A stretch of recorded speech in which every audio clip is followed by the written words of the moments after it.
I broke up with my BF during my friend's wedding. Later he told me that he loves another woman because I paid him not enough attention. I was at my friend's wedding, one of those big, chaotic events where everyone's trying to look their best while secretly stressing about something. It was a warm summer evening, the venue decked out with flowers and string lights, and I was there with my boyfriend Jake. We'd been together for 2 years, and things had been rocky for a while, but I didn't think it was anything we couldn't fix. I mean, relationships take work, right? You don't just give up when it gets tough. At least, that's what I kept telling myself as we drove to the wedding, barely talking in the car. The ceremony was beautiful. My friend, Sarah, looked stunning in her dress, and her new husband couldn't stop smiling. I was happy for them, but I kept catching myself glancing at Jake, wondering why he seemed so distant. He was sitting next to me, scrolling on his phone during the quieter moments, barely acknowledging the vows or the crowd. I tried to brush it off. Weddings are long, and maybe he was just bored. But it bugged me. He wasn't even trying to hide it. After the ceremony, we moved to the reception, and things started to unravel. The music was loud, the dance floor was packed, and people were already a few drinks in.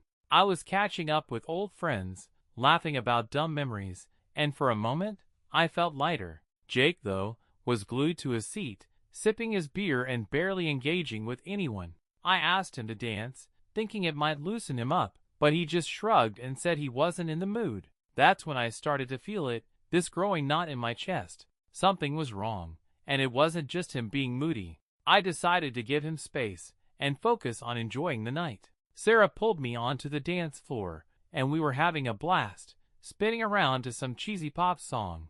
I glanced over at Jake, hoping he'd at least smile or join in, but he was gone. His seat was empty, and his jacket wasn't on the chair. I scanned the room, thinking maybe he went to get another drink or stepped outside for air. But deep down, I knew something was off. I excused myself from the group and went looking for him.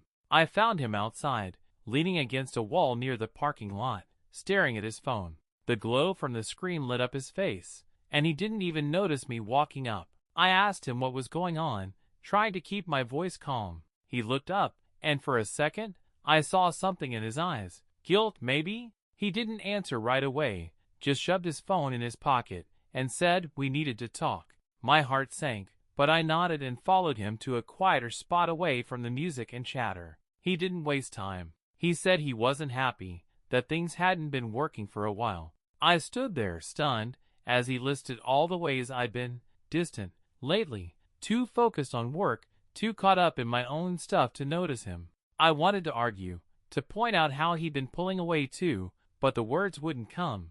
Then he said he couldn't do it anymore and wanted to end things. Right there, in the middle of my friend's wedding, with laughter and music spilling out from the venue behind us, my relationship fell apart. I didn't cry, not then.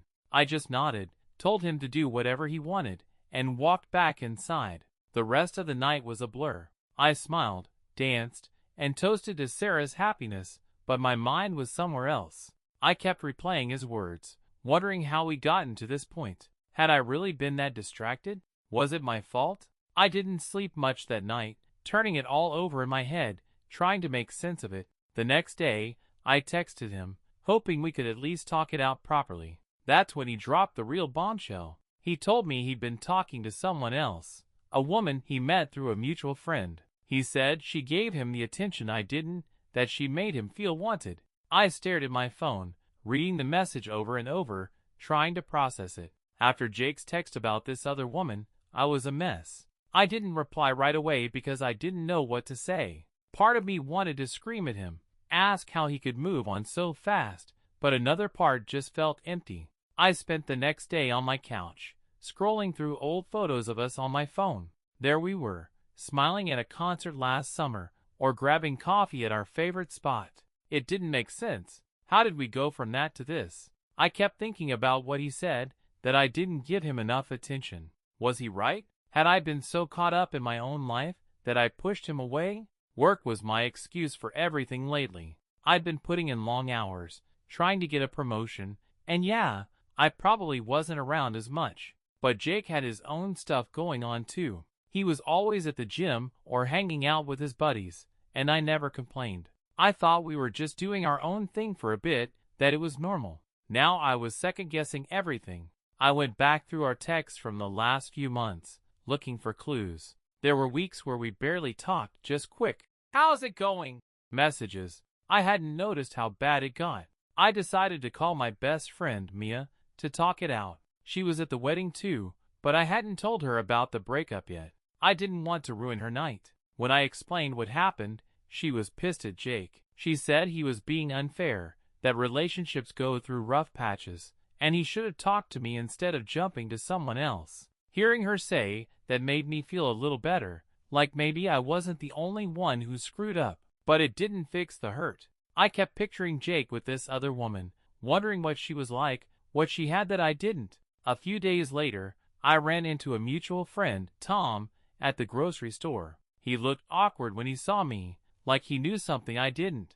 I asked him point blank if he knew about Jake's new girl. He hesitated, then admitted he'd met her a couple of months ago at a group hangout. Jake had introduced her as a friend, but Tom said they seemed way too comfortable with each other. My stomach twisted. This wasn't some random thing that just happened. Jake had been pulling away for a while, and I was too busy to notice. I went home and cried for the first time since the breakup. It wasn't just about losing Jake, it was the realization that I'd been blind to what was happening. I thought about all the times I canceled plans because of work or brushed off his complaints because I was too tired to argue.